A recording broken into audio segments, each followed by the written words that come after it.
না, তেলের তো আমাদের সমস্যা নেই, আমি তো বারে বারে বলছি। এখন সমস্যা হচ্ছে কোন জায়গায়, যে পেট্রোল পাম্পে দিনে 1 লরি তেল লাগতো, এখন হঠাৎ করে এই যুদ্ধের কারণে মানুষ সব তেল সংগ্রহ করা শুরু করেছে, যার ফলে ওই পেট্রোল পাম্প যেদিন সারাদিনে যেটা বেচত সেটা এখন 2 ঘন্টায় বিক্রি হয়ে যায়।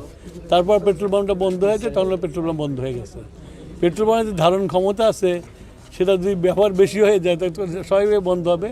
তেল সরবরাহ সবসময় আছে এবং আমি সারা দেশের আমাদের জেলা প্রশাসক, এসপি এদের সাথে কথা বলেছি, তারা মনিটর করছে।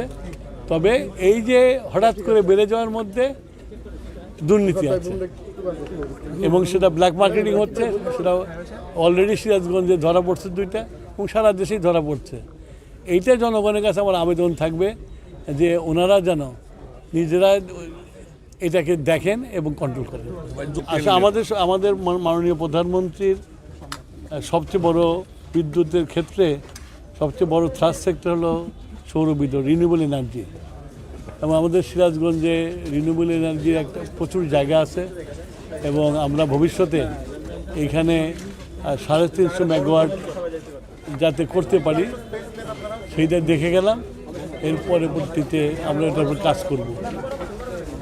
আইনশৃঙ্খলা বাহিনী এই ব্যাপারে কাজ করে যাচ্ছে, তাদেরকে সহযোগিতা করতে হবে।